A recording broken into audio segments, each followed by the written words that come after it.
సర్వశక్తిమంతుడా, సకల ఆశీర్వాదాలకు కారణభూతుడా నీకు వందనాలు. ఈ మంచి శుక్రవారపు దినాన్ని బట్టి నేను ఎంతగానో స్తుతిస్తూ ఉన్నాం.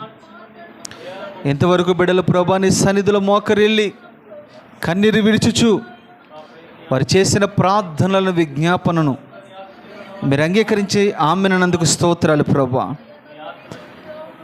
అయా ప్రభా, ప్రత్యేకించి నీ మాటల కొరకు మేమందరం ఎదురు చూస్తున్నాం.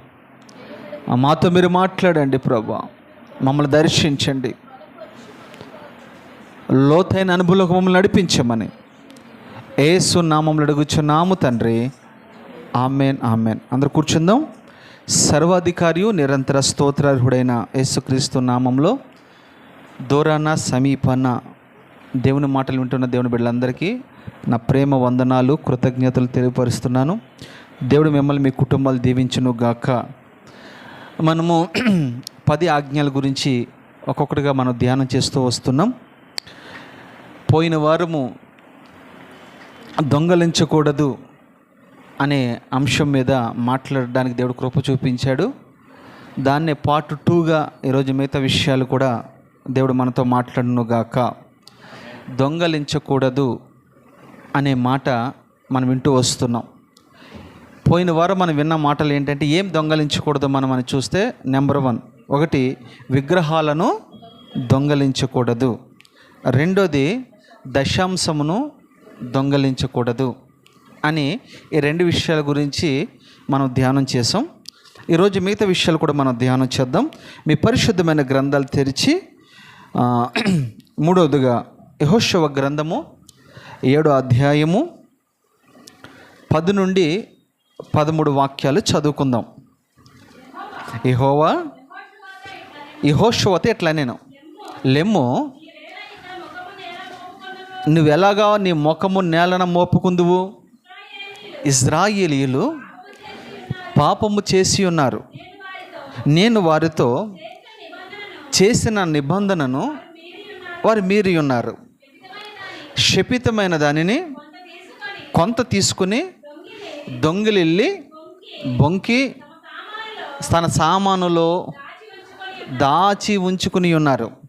కాబట్టి ఇశ్రాయేలీయులు శాపగ్రస్తులై తమ శత్రువుల ఎదుట నిలవలేక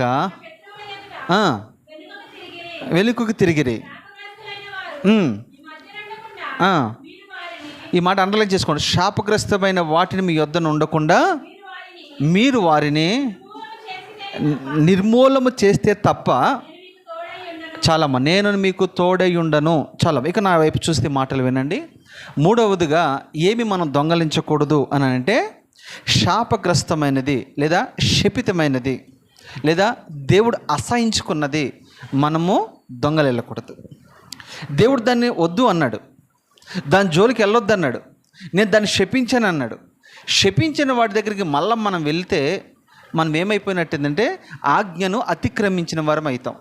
ఎప్పుడైతే ఆజ్ఞను అతిక్రమించామో మనం పాపం చేసిన వారుగా ఉంటూ ఉన్నాం.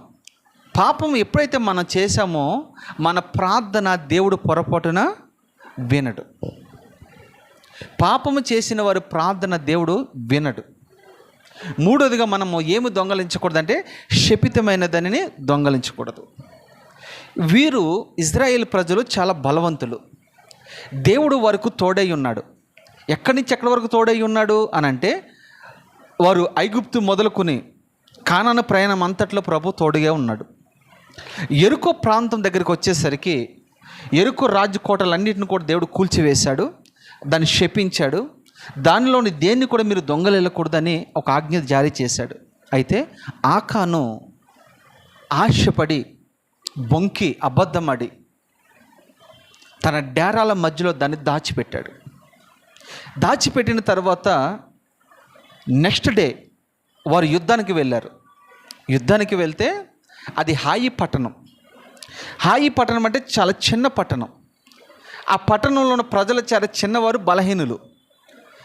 యెహోషువ అనుకున్నాడు, అది చిన్న పట్టణమే కదా, వారు కొద్ది జనమే కదా, వారిని ఈజీగా మనం గెలవచ్చు అని ఎంతమంది మనం వెళ్ళటం ఎందుకులని కొంతమందిని మాత్రమే పంపించాడు. పంపితే విచిత్రమైన వార్త వినబడింది. ఏంటంటే హాయి వారి చేతులు ఇజ్రాయేల్ ప్రజలు హతమవుతూ ఉన్నారు, ఓడిపోతూ ఉన్నారు, నాశనమైపోతూ ఉన్నారు అనే మాట ఎప్పుడైతే యెహోషువ నాయకుడికి వినబడిందో వెంటనే దేవుని మందసం దగ్గరికి వెళ్ళి మోకరెళ్ళి ప్రార్థన చేస్తూ ఉన్నాడు. అయ్యా, మాకు ఎందుకు ఓటమి ఇచ్చావు? నువ్వు నీ చిత్తానుసారంగానే మేము వెళ్తున్నాం కదా, మాకు నువ్వు తోడై ఉన్నావు కదా. ఎన్నో రాజ్యాలు మేము జయించాం, రాజులు జయించాం, బలమైన వారిని జయించాం. ఈ కొద్ది పట్టణంలో కొద్ది రాజులను మేము ఎందుకు జయించలేకపోయాం అని అక్కడ గగ్గోలు పెడుతూ ఏడుస్తూ ఉన్నాడు. అప్పుడు మాట్లాడుతున్నాడు ప్రభు, యెహోషువ, ఎందుకు ఇక్కడ నువ్వు ఏడుస్తూ ఉన్నావు? నువ్వు పైకి లే. మీరు ఎందుకు ఓడిపోయారు తెలుసా? మీరు శపితమైన దానిని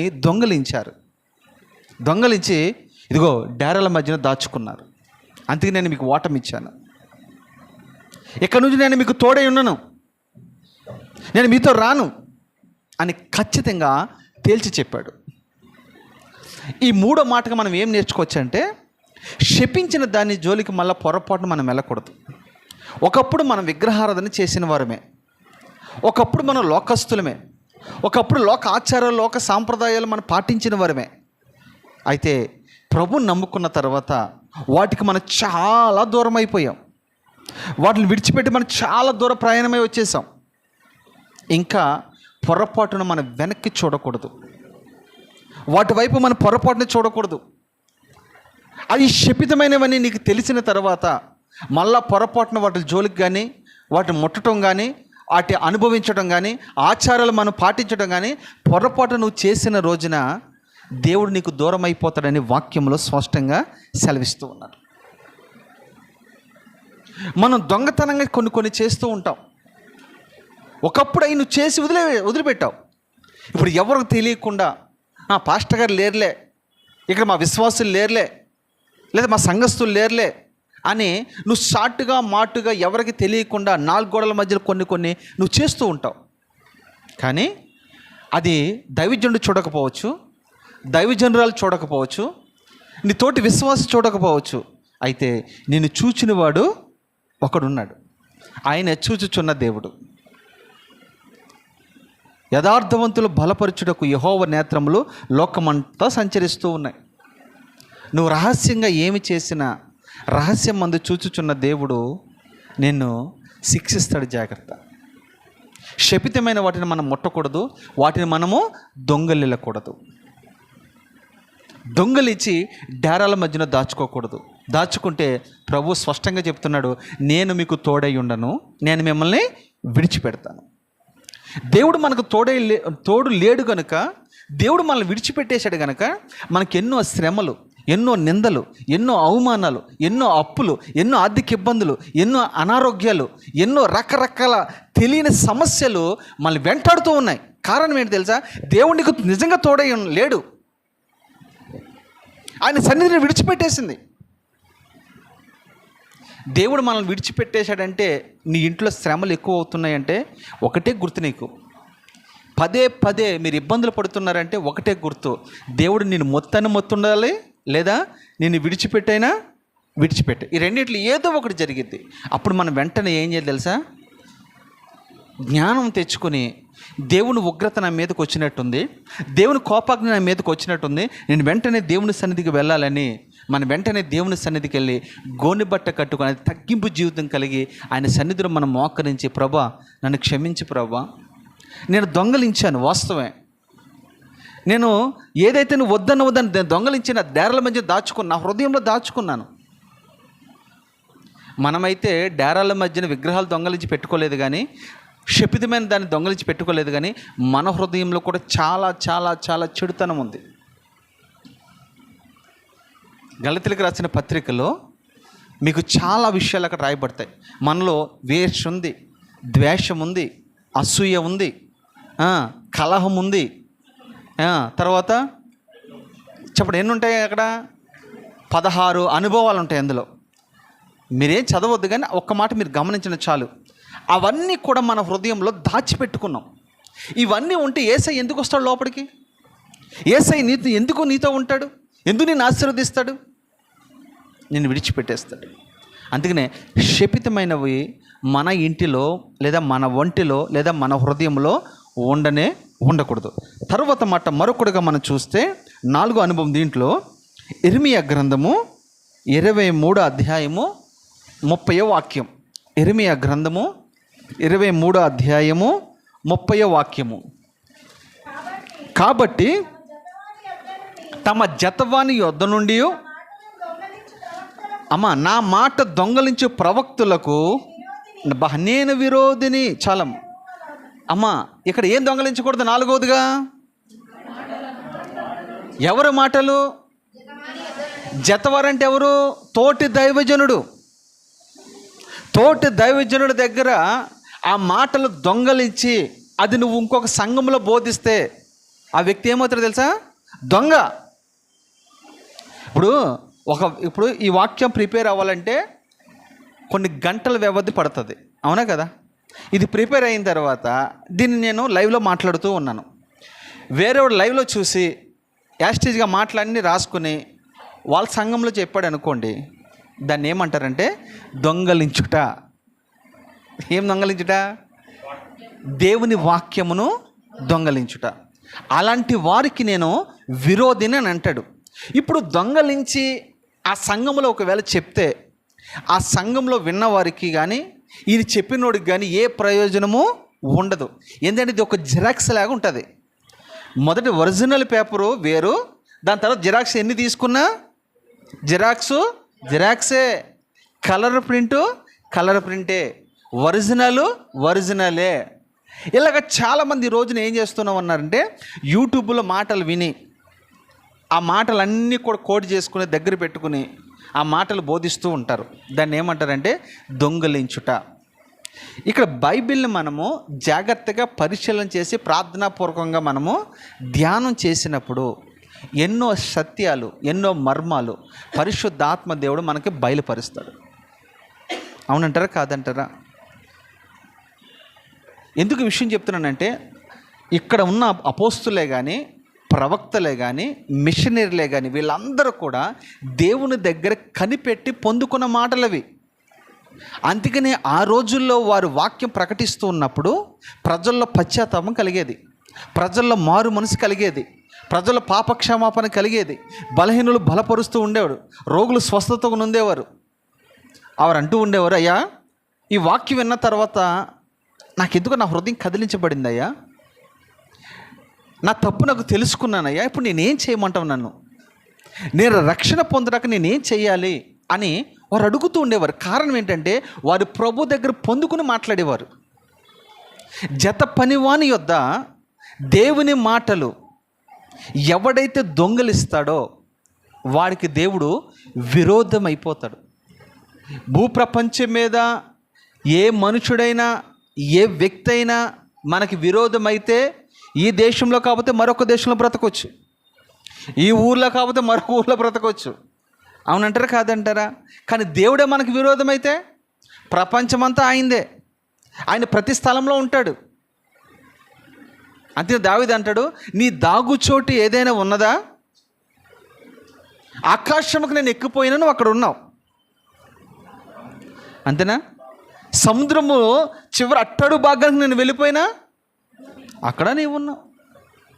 ఒకవేళ బండ సందులోనే దాక్కున్నా అక్కడ నీవు ఉన్నావు. అసలు దాగుచోటు లేదు కదయ్యా అని మాట్లాడుతూ ఉన్నాడు. ప్రపంచమంతా నా ప్రభు ఉన్నాడు. జత పనివాని యొద్ద, ఇది సేవకుల గురించి మాట్లాడిన మాట. జత పనివాని యొద్ద దేవుని మాటలు దొంగలించకూడదు. దొంగలిస్తే వాడు దొంగ, వాడు దొంగ, విన్నవాళ్ళు కూడా అంతేనా?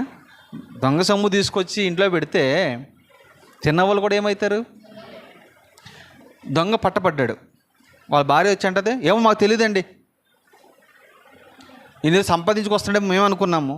ఆమెకు తెలుసు వాడు దొంగతనం చేసి తీసుకొస్తున్నాడని తన భార్యకి తెలుసు. కానీ ఈ భార్య ఏ రోజు గద్దించదు, బుద్ధి చెప్పదు, సరిచేయదు.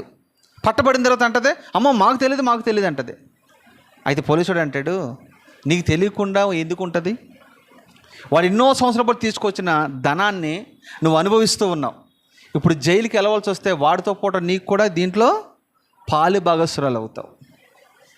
దేవుని వాక్యం ఎంత ఖచ్చితంగా ఉందో చూడండి. జతవాణి అంటే తోటి దైవజనుడి దగ్గర దేవుని మాటలను దొంగలించకూడదు. దొంగలిస్తే దేవుడు వాడికి విరోధమవుతాడు. దేవుడే మనకి విరోధమైతే మనం ఎవరి దగ్గరికి వెళ్తాము? ఏమని ప్రార్థన చేస్తాము? ఏమని దేవుని సన్నిధిలో మొరపెడతాం చెప్పండి? 4 అనుభవం ఏంటంటే, జత పని వాని యొద్ద మనం దొంగలు వెళ్ళకూడదు. నెంబర్ 1 ఏంటంటే విగ్రహాలను దొంగలించకూడదు, ఆదికాండంలో. 2వది దశమ భాగమును దొంగలించకూడదు. 3వది శపితమైన దానిని దొంగలు వెళ్ళకూడదు. 4వది జత పని వాని యొద్ద దేవుని మాటలను దొంగలించకూడదు. 4 అనుభవాలు చెప్పాను. 5వదిగా చూద్దాం, నిర్గమకాండము, సామెతలు చూద్దాం. ముందు సామెతలు చూడండి. సామెతల గ్రంథము 11:1. అమ్మ, దొంగ త్రాసు యెహోవాకు, చాలమ్మ, దొంగ త్రాసు యెహోవాకు హేయము. దొంగ త్రాసు మీకు బాగా తెలుసు కదా. టమాటాలు అమ్ముతూ ఉంటారు, వంకాయలు అమ్ముతూ ఉంటారు, కిరాణా షాప్కి వెళ్తే రకరకాలుగా ఉంటుంది. ఇది ఏదైనా వాళ్ళు తొయ్యాలని దేంట్లో వేస్తారు? వాళ్ళు త్రాసులో వేస్తారు. త్రాసులో వేసినప్పుడు మీరు మార్కెట్లోకి వెళ్ళి కొన్నప్పుడు అక్కడేమో కిలో నిజంగా కనపడితే మనకి, అది ఇంటికి వచ్చి చూస్తే అంతే ఉంటాయా? కనీసం 100 గ్రాములను తగ్గిద్ది. ఏంటి 100 గ్రాములు తగ్గిందంటే వాడు ముందే సెట్ చేసి పెడతాడు అందులో. అవునా కదా? అందులోకి డిజిటల్ మిషన్స్ వచ్చిన తర్వాత మరీ మోసాలు ఎక్కువైపోయినాయి. వాడు ముందు అందులో సెట్ చేసి పెడతాడు. మన కళ్ళెదురుగా మనకి 100 పాయింట్లు కనపడతాయి, కానీ నిజంగా అది మనం చూస్తే అందులో ఒక 10% అయినా తక్కువగా మనకి కనపడదు. దాన్ని ఏమంటారంటే దొంగ త్రాసు. దొంగ త్రాసు యెహోవాకు హేయమంటే ఏంటి? అయిష్టమైనది, ఇష్టము లేనిది. అంటే నువ్వు వేసిన దొంగ త్రాసులో దేవుడు మనకి త్రాసులో మనల్ని ఒక రోజున చూస్తాడా లేదా? ప్రతి ఒక్కరిని చూస్తాడు. నీ భక్తి భావాలను చూస్తాడు, నీ క్రియలను చూస్తాడు, నీ ప్రవక్తను చూస్తాడు. సమస్తము నిన్ను భూమి మీద పంపించిన కానించి, ఒక్క మాటలో చెప్పాలంటే యేసుక్రీస్తు ప్రభువు అని సొంత రక్షణగా అంగీకరించిన కానించి నీ అకౌంట్ ఓపెన్ అవుతుంది, లేదా నీ లెక్క ఓపెన్ అవుతుంది. మనం అప్పటి నుంచి లెక్కించబడుతూనే ఉంటాం. ప్రభు నువ్వు అంగీకరించబడిన తర్వాత ప్రతి దినము నువ్వు లెక్కించబడతావు. ఆ దినం నువ్వేం చేసావో ఇవన్నీ కూడా లెక్కలోకి వెళ్తాయి. వెళ్ళిన తర్వాత నువ్వు పరలోక రాజ్యం దగ్గరికి వెళ్ళిన తర్వాత ఆయన నిన్ను త్రాసులో వేస్తాడు. దేంట్లో వేస్తాడు? త్రాసులో వేస్తాడు. త్రాసులో వేసినప్పుడు ఈ త్రాసులో నువ్వు తక్కువగా కనపడితే అప్పుడు నిన్ను దేవుడు తీసివేసే నరకానికి పంపిస్తాడు. ఇదే మాట ఎక్కడుంటుందో తెలిసి ఈ మాట బెల్షాజర్ గురించి మీకు బాగా తెలుసు కదా. దానియేలు గ్రంథంలో ఈ మాట ఉంటుంది. ఆ మాటకున్న అర్థం ఏంటంటే, నేను నిన్ను త్రాసులో చూడగా నువ్వు నాకు చాలా తక్కువగా కనబడుచున్నావు. అది ఆ మాటకున్న అర్థం. ఎందుకు తక్కువగా కనబడ్డాడు అని అంటే, తన క్రియలు దేవుని ఎదుట మురికి గుడ్డవలే లేదా తక్కువగా కనబడుతూ ఉన్నాయి. దొంగ త్రాసు. మన దగ్గర దొంగ త్రాసు ఉంటుంది. మనం వచ్చే సేవకుల దగ్గర ఒక రీతిగా ఉంటాము, బయట సేవకుల దగ్గర ఒక రీతిగా ఉంటాం. సంఘంలో ఒక రీతిగా ఉంటాము, బయటికి వెళ్ళిన తర్వాత మరొక రీతిగా ఉంటాము. సంఘంలో దైవజనుడి దగ్గర ప్రవక్తన ఒక రకంగా ఉంటుంది, బయటికి వెళ్ళిన తర్వాత ఇది మాకేం తెలియదు అనుకుంటారు మీరు. మాకు తెలీదు, కానీ ఆయనకన్నీ ఆయన జగన్నాటక సూత్రధారి, సర్వాధికారి అయిన దేవుడైన సమస్తము ఎరిగిన వాడు. నీకు ఆ రోజు పబ్బం గడిచిపోతుంది. ఈరోజు మస్క కొట్టాంలే, ఈరోజు మాయ చేసాంలే, ఈరోజు మంత్రం చేసాంలే, ఏముందో వెళ్ళిపోద్దని నువ్వు అనుకుంటావు. ఒరే బాబు, ఒక విషయం గుర్తుపెట్టుకోవాల్సిన విషయం ఏంటంటే, ఎక్కడికి పోవు, అక్కడికి పర్సనల్ డైరీ ఒకటి ఉంటుంది మనందరికీ. ఎవరి అకౌంట్ వాళ్ళకి ఉంటుంది. వెంకటకి బుక్ ఒకటి సపరేట్గా ఉంటుంది, జాన్ ప్రవీణ్ బుక్ ఒకటి సపరేట్గా ఉంటుంది, జీవనపాల బుక్ ఒకటి, అందరూ సపరేట్గా ఉంటే అక్కడ అందరికీ కూడా ఏమవుతాయి? ఎవరు చేస్తారు అక్కడ? రాశాయని ఒక ఆయన ఉంటాడు అక్కడ, ఎవరో దేవదూతలకు ఇదే పని తెలుసు కదా, వారు రాస్తూ ఉంటారు. ఆ త్రాసులో నిన్ను ఒక రోజున వేస్తారు. అప్పుడు నువ్వు తక్కువగా కనపడితే, తక్కువగా నువ్వు కనబడినప్పుడు నిన్ను ఏం చేస్తారు తెలుసా? తీసివేస్తూ ఉంటారు. అందుకనే దొంగ త్రాసు మనకు ఉండకూడదు. ఏ త్రాసు ఉండకూడదు? రాయబడి ఉందా లేదా అక్కడ? ఏ త్రాసు అది?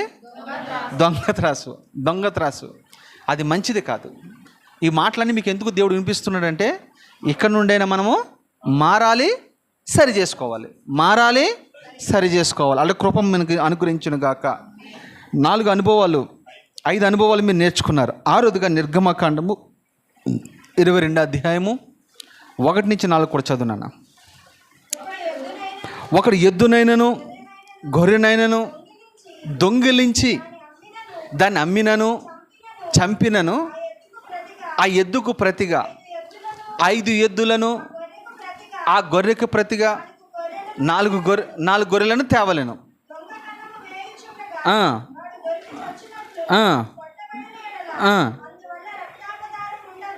చాలమ్మా.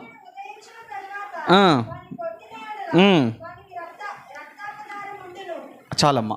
ఇక్కడ మీరు 6వదిగా మనం గమనిస్తే నిర్గమకాండంలో మొదటి మాటలో మీరు గమనిస్తే ఏముంది అక్కడ చెప్పండి? ఒకడు ఎద్దునైనను లేదా గొర్రెనైనను దొంగిలించిన ఎడల, దాన్ని ఒకవేళ అమ్మి వేస్తే, దొంగిలించి ఏం చేస్తారు? అమ్మినను చంపినను. చాలు, అమ్మినను చంపినను.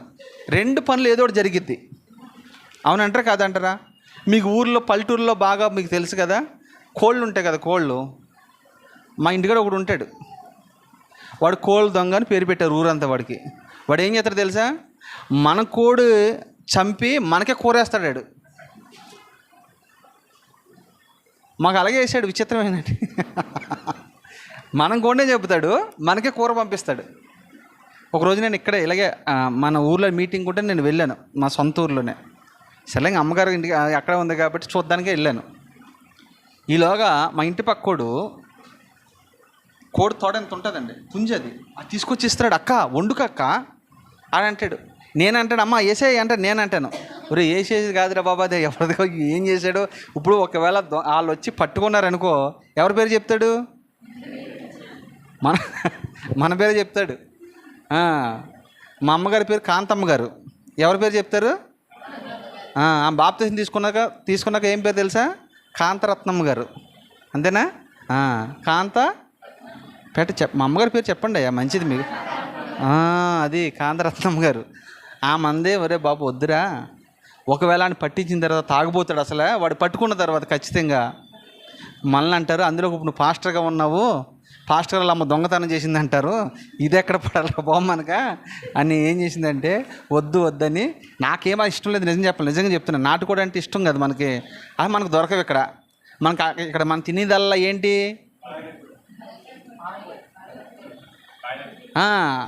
ఇదేగా తినేది మనం, అయ్యే కదా మనం తినేది. ఇక్కడ ఏం దొరకవు, మంచి ఏం ఉండవు ఇక్కడ అనిపిస్తూ ఉండేది. కానీ మా అమ్మ అనేది తప్పు అనేది. ఇక్కడ అంటాడు, ఒకటి దొంగలించి ఒకవేళ అమ్మిన ఎడల లేదా దాన్ని చంపిన ఎడల దానికి ఏమేమంటున్నాడు? ప్రతిగా 5 ఇమ్మంటున్నాడు. ఏమంటాడు లేదా? ఇదే మాట మీరు సమూయేలు గ్రంథంలో 2వ సమూయేల్లో దావీదు ఒక గొర్రెని చంపేస్తాడు. ఆమె ఎవరు? బెర్షబా అనే గొర్రెని చంపేస్తాడు లేదా? చంపేసిన తర్వాత నాతాను ప్రవక్త అంటాడు, నువ్వు ఒక గొర్రెని చంపేశావు, ఒక పేదవాడి గొర్రెని చంపేశావు. ఆ ఒక గొర్రెకు బదులుగా నువ్వు 4 గొర్రెలు చస్తాయి. ఏమన్నాడు? ఒక గొర్రెకు బదులుగా 4 గొర్రెలు చస్తాయి అని చెప్పాడు. అందుకని ఇక్కడ ఏమంటాడు? ప్రతిగా 5 గొర్రెలను మీరు ఇవ్వండి, ఇచ్చేసేయాలి. ఎవరి దగ్గర దొంగతనంగా మనం చేసామంటే మనం ఏం చేయాలి తెలుసా? వెంటనే వాళ్ళకి క్షమాపణ అడిగి తప్పు అయిపోయిందని చెప్పి వెంటనే మనం ఇచ్చేసామంటే నిజంగా నువ్వు క్షమించబడతావు. లెక్కలకు నువ్వు రావు, నువ్వు నిజంగా క్షమించబడతావు. 6వ అనుభవం మనం ఏం నేర్చుకున్నామంటే, ఎవరి దగ్గర పొరుగు వారిది ఏది కూడా మనము ఆశించకూడదు, దొంగలిల్లకూడదు, దాన్ని చంపకూడదు. ఓకే, మీకు బాగా అర్థమైంది.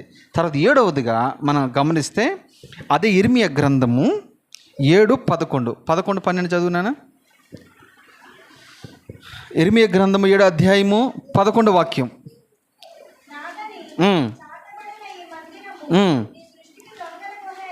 చూసారా, నాదని చెప్పబడిన ఈ మందిరము మీ దృష్టికి దొంగ గుహగా అయిపోయినదా? ఆలోచన చేయండి. నేనే ఈ సంగతిని కనుగొనుచున్నాను. అమ్మా, నా మాట వినండి. సంఘాన్ని పట్టుకుని ప్రభు అంటున్నాడు, నేను ఈ సంగతిని చూడగా, నేను పరిశీలించగా, నేను గమనించగా ఈ సంఘం ఎలాగుందంటే దొంగల గుహగా కనపడుతున్నది. ఇది ఎవరో నాకు చెప్పింది కాదు. మీకు ఒక మాట చెప్పమంటారా? ఈ సంఘము దొంగల గుహగా ఉందా, మంచి గుహగా ఉందా, లేదా దేవుని మందిరముగా ఉందా, ఈ సంఘానికి మంచి సాక్ష్యం ఉందా లేదని ఎవరో పక్కింటోడో పొరుగింటోడో ఇంట్లో వాళ్ళో సంఘములో చెప్పడం కాదు. సాక్షాత్తము దేవుడే ఈ విషయాన్ని గురించి చెప్పాలి. నేను మంచుండని మీరు మొహమాటని చెప్పొచ్చు, ఇది చెల్లదు. దేవుడు గమనిస్తూ ఉన్నాడు. ఈ మందిరం ఎలాగుందంటే దొంగల గుహగా చేశారు అని ఎంత వేదన పడుతున్నాడు తెలుసా? నిజమే. ఎప్పుడు కాలము ఇర్మీయా, ఎప్పుడు కాలం సమాచారం చెప్పండి. ఇది అప్పుడే అంటున్నాడు, నా మందిరాన్ని మీరు దొంగల గుహగా చేశారు, వ్యాపార కేంద్రంగా మార్చేశారు. నా మందిరము సమస్త అన్ని జనులకి ఇది ప్రార్థనా మందిరం. ఇది ప్రార్థన జరగాలి, ఇక్కడ వాక్యం వినబడాలి, ఇక్కడ కృతజ్ఞతాస్తుతులు వినబడాలి. మందిరం అంటే నైవేద్యం నిత్యము, పగలు రాత్రి ధూపము పరమంది వెళ్ళాలి. అదే కదా దేవుని సంఘం అంటే. కానీ దీన్ని ఆపోజిట్గా ఇప్పుడు ఏం చేశారంటే దీన్ని వ్యాపారంగా మార్చేశారు. నిజమే, ఆ మాట 100% మనం ఏకీభవించాలి. ఈ రోజున సంఘాలు వ్యాపార కేంద్రాలుగా మార్చబడ్డాయి. ఒక అట్టుపండు గెల తీసుకొస్తాడు, మా అయితే 300 ఉంటుంది, దాన్ని 3000కి అమ్ముతాడు. అవునంటారా కాదంటారా? ఒక యాపిల్ పండు ఉంది, దాని ఖరీదు ఎంత అయ్యానంటే చెప్పండి, 20 రూపాయలు ఉంటుంది. దాన్ని ఒక్కొక్క యాపిల్ పండు 100 రూపాయలకి అమ్ముతాడు. నూనె బాటలు అమ్ముతున్నారు, కచ్చిపులు అమ్ముతూ ఉన్నారు. నేను అంటాను, దీన్ని ఏమంటారు? వ్యాపారము. ఇది దొంగలుగా చేసే పనిగా మార్చబడింది. అంటే దీన్ని దేవుడు చూడట్లేదా? దేవుడు చూస్తున్నాడు, కానీ ఎందుకు వారిని మొత్తట్లేదు తెలుసా? మనము కృపాకాలంలో ఉన్నాము కనుక. కృపాకాలంలో చూచి చూడనట్టు ఆయన వెళ్ళిపోతూ ఉన్నాడు. అయితే త్రాసులో వేయబడతాం మనం. దొంగల గుహగా చేశారు నా మందిరాన్ని ప్రభు కన్నీరు విడుచుచున్నాడండి. దాని తర్వాత ఇంకొక మాట చూస్తే షిలో ఒక ప్రార్థన మందిరం గురించి ఒక మాట ఉంటుంది. మత్తయి సువార్త 21:12 కూడా చదువున్నాను. చూడండి, ఆ దొంగ గుహలోకి ప్రవేశిస్తూ ఉన్నాడు. వాస్తవాన్ని ఆయన ఏమనుకున్నాడంటే ఇది నా మందిరము కదా, ఇక్కడ ప్రార్థన జరుగుతాయేమో, ఇక్కడ ఆరాధన జరుగుతుందేమో, నన్ను ఆరాధించేవారు ఆత్మతో సత్యముతో ఆరాధిస్తారేమో అని ప్రభు ఒక ఆశతో ఆ మందిరంలో అడుగు పెట్టాడు. పెడితే అక్కడ ఏం జరిగింది? అక్కడ క్రయ విక్రయములు చేయి వారందరినీ వెళ్ళగొట్టాడు. రోకలు మార్చువారును బల్లలను పడద్రోసి, చూసారా, అక్కడికి వెళ్ళాడు. గువ్వలు అమ్ముకున్నాడు ఒకడు, ఒక బ్యాచ్, రోకలు మార్చేవాడు ఒక బ్యాచ్. ఇట్లా రకరకాల వ్యాపారాలు అక్కడ జరుగుతూ ఉన్నాయి. అప్పుడు వాటన్నిటిని ప్రభు కోపంతో పడదోశాడు, తోలివేశాడు, విసిరివేస్తూ ఉన్నాడు. ఒక రోజున మనల్ని కూడా ఆ రీతిగా విసిరివేస్తూ ఉంటాడు. అలాంటి మందిరాలకి మీరు వెళ్ళకూడదు, ప్రోత్సహించకూడదు, వాటిని ఎంకరేజ్మెంటు చెయ్యకూడదు. ఎందుకంటే నువ్వు ఒక దొంగ అయిపోతావు. దొంగడుతూ ఏకీభవిస్తే మనం ఏమవుతాం? వ్యభిచారుతో సాంగత్యం చేస్తే మనం ఏమైపోతాం?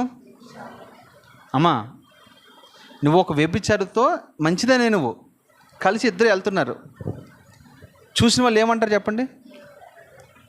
ఈమె కూడా దొంగడుతో సహవాసం చేస్తాను ఏమంటారు? అబద్ధాలతో సహవాసం చేస్తే ఏమంటారు? మోసగాలతో సహవాసం చేస్తే ఏమంటారు?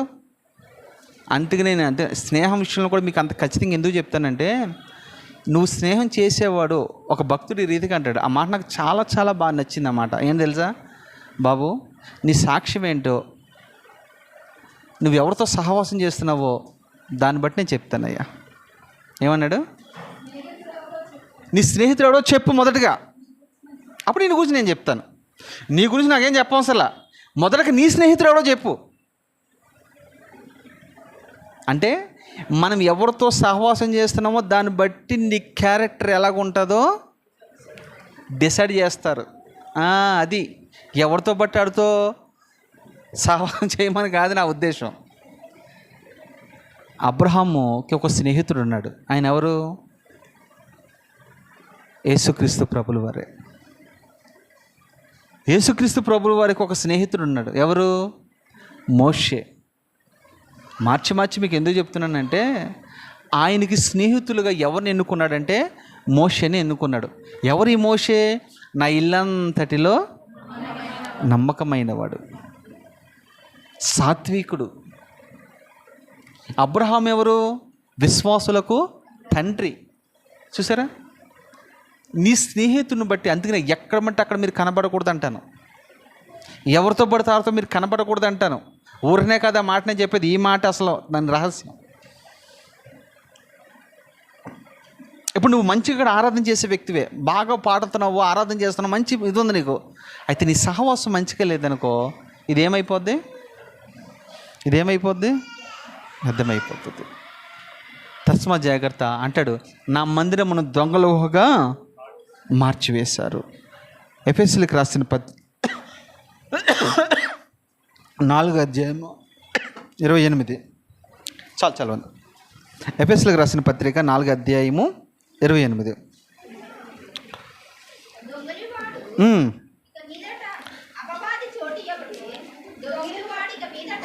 దొంగలిల్లు వాడు ఇక మీదట దొంగిలిల్లక అక్రగల వానికి పంచిపెట్టుటకు వీలు కలుగు నిమిత్తము తన చేతులతో మంచి పని చేయుచు కష్టపడవలెను. అంతే. మన దొంగగా ఉండకూడదంటే ఏం చేయాలి? దొంగగా మనం విముక్తి పొందాలంటే ఏం చేయాలి? అక్కడ స్పష్టంగా ఎఫెసీ సంఘానికి అపోస్తలుడైన పౌలు రాస్తూ ఉన్నాడు. ఒరే బాబు, మీరు దొంగగా ఉండకుండా ఉండాలంటే మీరు ఏం చేయాలి తెలుసా? అక్కరగా పంచిపెట్టాలి. నువ్వేం చేయాలి? పని చేయాలి. ఏం పని చేయాలి? మనము మన పని కాదు, అక్కడ ఇంకో పని ఉంది. అక్కడ ఏమంటున్నాడు? అక్కడ మంచి పని అంటే ఏంది భూమి మీద? చెప్పండి, మంచి పని అంటే ఏంది భూమి మీద? ఏంటి చెప్పండి? దేవుని పనే మంచి పని. అంతకుమించి మంచి పని మరొకటి లేదు. ఈ మంచి పని చేసిన వాళ్ళని చెడగొడుతూ ఉంటారు. ఒక్కొక్కడు అంటూ ఉంటాడు, నీకు ఆత్మలు ఇదే పనా? ఏం పని? చర్చికి వెళ్ళడమే పనా? ప్రార్థన చేసుకోవడమే పనా? మందిరికి వెళ్ళడమే పనా? అయ్యొద్దు, మరి ఏం పని చేయమంటావు? నీతో ముసలాడమంటావా? నీకులా తిరగమంటావా? నీకులాగా వ్యవహరించమంటావా? వాడు ఏది చెడిపోతే నువ్వు అన్న పర్లా, వాడు పాడైపోతే నువ్వు అన్న పర్లా. ఎక్కడికి వెళ్తున్నాడు కదా? బాగుపడే మందిని దగ్గరికి వెళ్తున్నాడా లేదా? బాగుపడేవాడిని మనం ఏం చేయాలి? వాడిని చూసి కొద్దిగా నేర్చుకోవాలి. ఈ పాడైపోయింది కాకుండా బాగుపడిన చూసి ఏమంటాడు తెలిసాడు? చెడిపోతున్నాడని చెప్తాడు. ఈ మందిరము పాడైపోయిన వ్యక్తుల్ని బాగు చేస్తుంది. ఈ మందిరము చెడిపోయిన వారిని బాగు చేస్తుంది. ఈ మందిరము కృంగిన వారిని లేవనెత్తుతుంది. ఈ మందిరము చీకటి ఉన్న వారికి వెలుగులోనికి నడిపిస్తూ ఉంటుంది. ఈ మందిరము మోడుబారిన జీవితాలను చిగురింప చేసేటట్టుగా చేస్తుంది.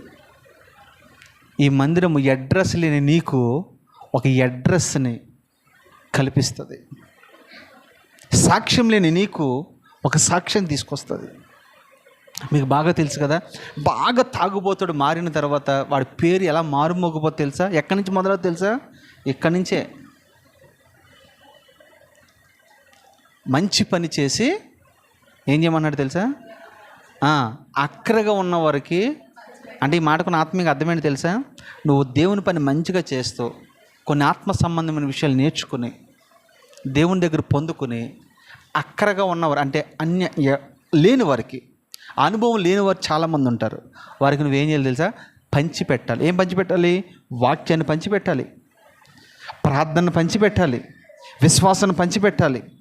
దేవునిలో ఉన్న గుణాతిశయములన్నీ కూడా వారికి మనము పంచిపెట్టేటట్టుగా ఉండాలి. డబ్బులు పంచిపెడతాం కాదు, అది మంచిదే, కానీ దానికంటే ఒక కుటుంబానికి కట్టేది దేవుని మాటలు. అవి మనం పంచిపెట్టేవారుగా ఉందుముగాక. తర్వాత యోహాను సువార్త, దానిపైకి తర్వాత చివరిగా చదువు కానీ ఆ జకర్యా గ్రంథము చివరిగా, ఇది మీకు ఆశ్చర్యం కలిగించే మాట. జకర్యా గ్రంథము 5వ అధ్యాయము 3-4. అందుకు అతడు నాతో ఎట్లా, నేను అమ్మ అండర్లైన్ చేసుకునే మాట, ఈ గ్రంథము భూమి అంతటికి బయలు వెళ్ళే శాపమే. దానికి ఒక ప్రక్కకు రాసి ఉన్న దానిని బట్టి అమ్మ ఏముంది అక్కడ? దొంగలీలు వారందరూ కొట్టివేయబడుదురు. రెండో ప్రక్కను అప్రమాణికులందరూ. ఆహా, చాలమ్మా. ఈ మాటలు మీకు ఎంతమందికి అర్థమైనాయి? చూడండి అమ్మ, నా మాట జాగ్రత్తగా వినండి, ఇది చాలా లోతైన సత్యం. అది అందులో భూమి అంతా కూడా ఒక గ్రంథము బయలుదేరి వెళ్తుంది, ఒక పుస్తకం వెళ్తుంది, ఒక పుస్తకం. ఆ పుస్తకంలో ఇటువైపున అటువైపున రాయబడి ఉన్నాయట. రాయబడిన దాంట్లో ఒక ప్రక్కనేమో దొంగలిల్లు వారు కొట్టివేయబడదని రాయబడి ఉంది, మరొక ప్రక్క ఏమో అప్రమాణికులు కొట్టివేయబడవంట. దొంగలంటే మీకు అర్థమైంది. మనం ఏమేమి దొంగలించకూడదు అన్నాను? నెంబర్ 1 విగ్రహాలు దొంగలించకూడదు. నెంబర్ 2 దశమ భాగం దొంగలించకూడదు. నెంబర్ 3 శపితమైన దొంగలించకూడదు. నెంబర్ 4 త్రాసు, దొంగ త్రాసు మనం వేయకూడదు. నెంబర్ 5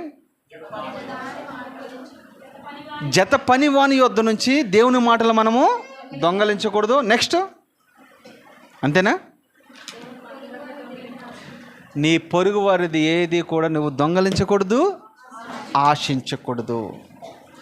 ఫైనల్గా వీళ్ళందరి గురించి అంటున్నాడు, దొంగలించువారంట ఆ జీవ గ్రంథం అనే బుక్లో నుంచి కొట్టివేయబడతారు.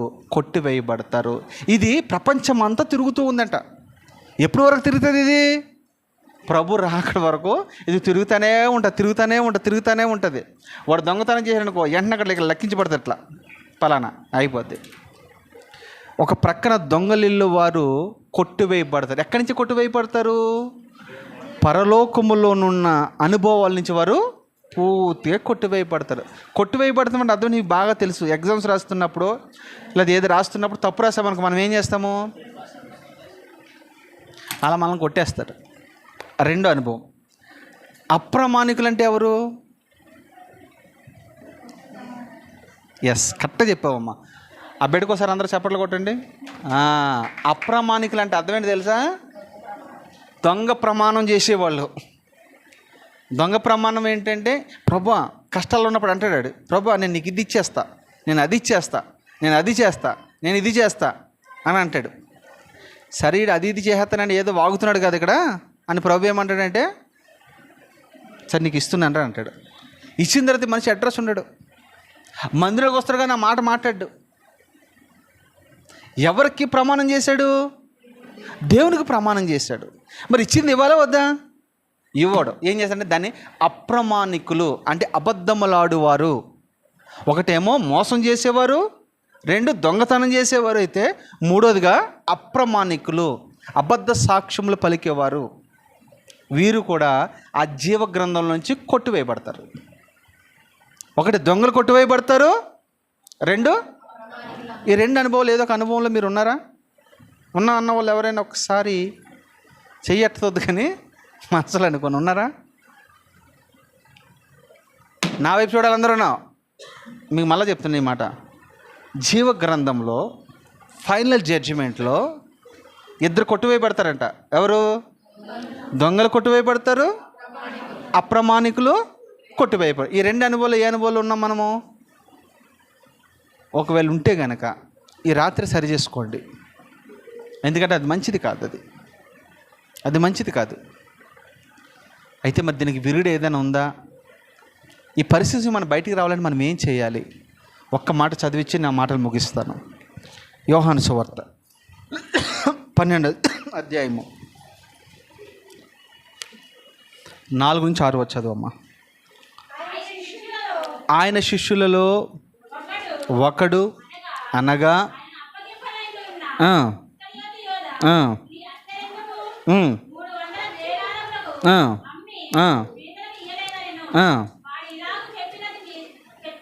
ఎలా ఎందుకు చెప్తున్నాడు?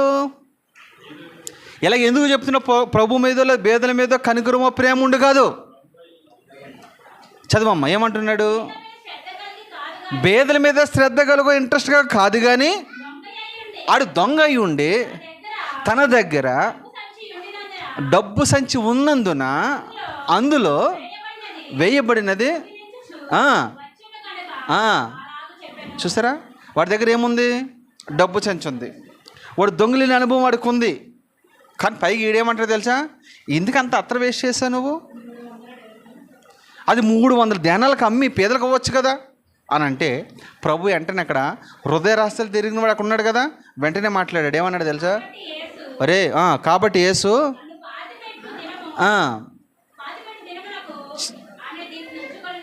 చూడండి ఎందుకు వాడు ఆ మాటలు మాట్లాడాడంటే, ప్రేమ ఉండి కాదు, పేదల మీద ప్రేమ కనికరం ఉండి కాదు, వాడు దాన్ని దోచుకోవాలని దాచుకోవాలని ఆలోచనతో వారి రీతిగా మాట్లాడదు. ఎవరు?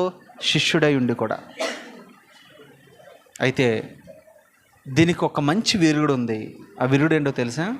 మీకు బాగా తెలుసు. సిలువలో 7 మాటలు మాట్లాడినప్పుడు 2 దొంగలు కుడివైపున ఒకడు, ఎడమ వైపున ఒకడు ఉంటాడా లేదా? ఆ 2 దొంగలో ఒకడు మంచి దొంగ, ఒకడు చెడ్డ దొంగ. ఒకడు పరలోకానికి వెళ్ళేటోడు, ఒకడేమో నరకానికి వెళ్ళేటట్టు. విచిత్రం ఏంటంటే ఇద్దరికి దేవుడు అవకాశం ఇచ్చాడా లేదా? చాలాసేపు ఇంచుమించు నేను అనుకుంటాను వాళ్ళు ఎప్పుడు సిలువ వేయబడ్డారు? వజ్జమ్మ చెప్పండి. ఇది పెద్ద మనకు మార్కులే మేయటానికి ఏం కాదు. ఎప్పుడు ఎన్ని గంటలకి వేసుంటారు వాళ్ళని? 10 గంటలకి వేసుంటారు, లేదా 9:30 10 గంటలకి వేసుంటారు. అవునా? ఈ 9:30 10 గంటల నుంచి ఎన్ని గంటల వరకు ఉన్నారు వాళ్ళు? 3 గంటలు. ఎన్ని గంటలు అయినాయి? 5 లేదా 6 గంటలు అయింది. 5 లేదా 6 గంటలకు వేసుకోండి ఉజ్జంపున. ఈ 5-6 గంటలకి ప్రభు అవకాశం ఇచ్చాడా లేదా? ఇందులో ఒక మర్మం దాగి ఉంది. అదేంటో తెలుసా? ఆ దొంగలకి దేవుడు అవకాశం ఇచ్చినట్లుగా నీకు నాకు దేవుడు అవకాశం ఇస్తూనే ఉన్నాడు. ఎందుకు అవకాశం మనకి ఇస్తున్నాడు తెలుసా? మనం ఏది నీతిమంతులు మన కాదు. నీతిమంతులు లేడు, ఒక్కడును లేడు. అందరూ దేవుని మహిమను పొందలేకపోతూ, కారణం ఏంటంటే పాపం చేశారు. వాక్యం బోధించిన నేనైనా, వాక్యం విన్న మీరైనా, మనం ఎవరు నీతిమంతులం కాదు. అయినా దేవుడు ఎందుకు అవకాశం ఇస్తున్నాడు తెలుసా? మనం ఆయన సన్నిధికి వస్తామని, మన పాపములు ఒప్పుకుంటామని, మన పాపములు విడిచిపెడతామని దేవుడు ఇంకా నీకు అవకాశం ఇస్తూనే ఉన్నాడు. వాళ్ళకైతే 6 గంటలే దొరికింది, కానీ నీకు చాలా సంవత్సరాల పాటు దేవుడు సమయం ఇస్తున్నాడు కదా. ఇస్తున్నాడా లేదా? ఒకవేళ ఈ సమయం కనుక ఈ రాత్రే దేవుడు నిన్ను పిలిస్తే నీకు అవకాశం ఉంటుందా? చూడండి, 2 దొంగల్లో ఒకడు సమయాన్ని సద్వినియోగపరుచుకోలేకపోయాడు. ఒక వ్యక్తి సమయాన్ని సద్వినియోగపరుచుకున్నాడు, జ్ఞానముతో దాన్ని ఉపయోగించుకున్నాడు. అని అంటాడు, రే ఇది మనకు తగిందేరా, మనం పాపం చేసాంరా, మనం దొంగలమురా, ఇది మనకి సరైనదేరా, కానీ ఏ పాపం పుణ్యం ఎరగని అమాయకుడైన ప్రభువుని సిలువేశారా అని మాట్లాడితే వాడంటాడు, అతను దేవుడైతే దిగి మనల్ని కూడా రక్షించవచ్చు కదా అని మాట్లాడాడు. కానీ ఈ దొంగ అంటాడు, అలా మాట్లాడవద్దు, ఈ శిక్ష మనం యోగ్యులము అని చెప్తూ అంటాడు, అయ్యా నీ చిత్తమైతే, నీకు ఇష్టమైతే, నీ రాజ్యంతో నువ్వు వచ్చినప్పుడు నన్ను నువ్వు జ్ఞాపకం చేసుకో. చివరి క్షణాల్లో పశ్చాత్తాపడ్డాడు, పరలోక రాజ్యానికి వారసుడిగా మార్చబడ్డాడు. చివరి క్షణాల్లో. కానీ నీకు నాకు ఎన్ని సంవత్సరాలు దేవుడు అవకాశం ఇచ్చాడు. ఇంకా దొంగగానే ఉందామా? ఇంకా దోపిడిగాలేగానే ఉందామా? ఇంకా అప్రమాణికులేగానే ఉందామా? చెప్పండి, ఆలోచన చేయండి. దొంగ అంటే ఎవరు? దొంగలంటే మనమే. దేవుని సమయం నువ్వు దొంగలించట్లేదా? దొంగలించుతున్నామా లేదా? ఆదివారమే పని పెట్టుకుంటావు నువ్వు దొంగవు కదా? ఆదివారం ఊరు ప్రయాణాలు పెట్టుకుంటావు, దొంగవు కదా? చెప్పండి, శుక్రవారమే పనులు పెట్టుకుంటావు, దొంగవు కదా? ఇక్కడ ఏదైనా మీటింగ్ ఉందంటే అప్పుడు ఏదో పెట్టుకుంటావు, చుట్టాలు వచ్చారంటావు, నీళ్ళు వచ్చినాయి అంటావు. అసలు వాతావరణం కొంచెం మార్పులు జరిగితే చాలు, మబ్బు పడితే చాలు, నువ్వేదో మొక్క వచ్చేసినట్టుగా మొత్తం మానేస్తావు. అప్పుడప్పుడు నేను మాట చెప్తూ ఉంటాను కదా, వర్షం వచ్చి అంటుపోయి కాలిపోయాడు రా బాబు అన్న వాళ్ళు ఎవరైనా ఉన్నారు? పేపర్లు వేసాడు ఎప్పుడైనా? వర్షం పడి ఈ వ్యక్తి తగలబడిపోతున్నాడు. మీకు నా భాష అర్థమైందా? వర్షం వచ్చి ఈ మనిషి తగలబడిపోతున్నాడు అని ఎక్కడ రాయబడిందా? బురద అంటుకుని ఈ మనిషి తగలబడిపోతున్నాడు అని ఎక్కడ రాయబడిందా? మరి ఎందుకు? నీ భక్తి నీకు ధైర్యము పుట్టించదా అని యోబు గ్రంథంలో రాయబడి ఉంది. మన భక్తి ఎక్కడ? దేవుని సమయం దొంగలిస్తావు. ఈరోజు సమయం ఎన్ని గంటలకి? 7:30కి మనం పెట్టుకున్నది. ఎన్ని గంటలకు వచ్చాం మనము? అమ్మ, మీరు నన్ను అపార్థం చేసుకోవద్దు. తండ్రిగా నేను చెప్పాలి, బాధ్యత నాకు ఉంది. చెప్పలవద్దా? చెప్పొద్దంటే మానేస్తాను. ఆదివారం వచ్చింది, ఎన్ని గంటలకు మనకి? చెప్పాలి జీవన వాళ్ళు గట్టిగా 10కి, 10:30కి వేసుకో. ఎన్ని గంటలకు వస్తాం మనము? నేను అంటాను, ఉల్టా మాట్లాడుతున్నా. మీరు ఉద్యోగాలకి తిరిగి వెళ్తారా? స్కూల్కి మీ పిల్లల్ని ఇలాగే పంపిస్తారా? అంటే స్కూల్ కంటే, కాలేజీల కంటే, ఉద్యోగుల కంటే నా ప్రభు తక్కువవాడా? నా ప్రభుని చిన్న చూపు చూస్తారా? నన్ను గణపరిచే వారిని, నాకు రావాల్సిన మహిమ ఏది? నాకు రావాల్సిన ఘనత ఏది? ప్రభు అడుగుతున్నాడు. వాళ్ళకేమో ఇస్తున్నావు ఘనత మహిమ, మరి నాకేది? నేను నీ సృష్టికర్తనయ్యా, నేను నిన్ను కన్నానయ్యా, నిన్ను రక్తమిచ్చి కొనుక్కున్నానయ్యా, నీకు ఇంత చేస్తున్నాను కదా, మరి నాకేం చేస్తున్నావు నువ్వు? సమయాన్ని దొంగలిస్తాం మనం, దశాంశం దొంగలిస్తాం మనం, ఏవేవో దొంగలిస్తూ. ఎన్ని మాటలు మీద ఒక దొంగలించుట అనే మాట మీద నేను 2 సందేశాలు ఇచ్చాను మీకు. అంటే ఎంత లోతుగా పరిశుద్ధాత్మడు మనతో మాట్లాడుతున్నాడో అర్థం చేసుకోండి. మన పొరపాటున అనుభవాల్లోకి వెళ్ళకూడదు. ఒకవేళ ఉంటే నా 2 చేతులే జోడించి చెప్తున్నాను, సరి చేసుకుందాం. ఎందుకంటే రేపు దినం మంది కాదు, ఈ రాత్రి మంది, రేపు ఏమవుతుందో మనకు తెలియదు. ఒకవేళ ఏమైనా ఉంటే సరి చేసుకుందాం. అటు కృప దేవుడు మీకు అనుగ్రహించును గాక. ప్రార్థన చేసుకుందామా? అందరు ప్రార్థన చేసుకుందాం, కళ్ళు మూసుకుందాం.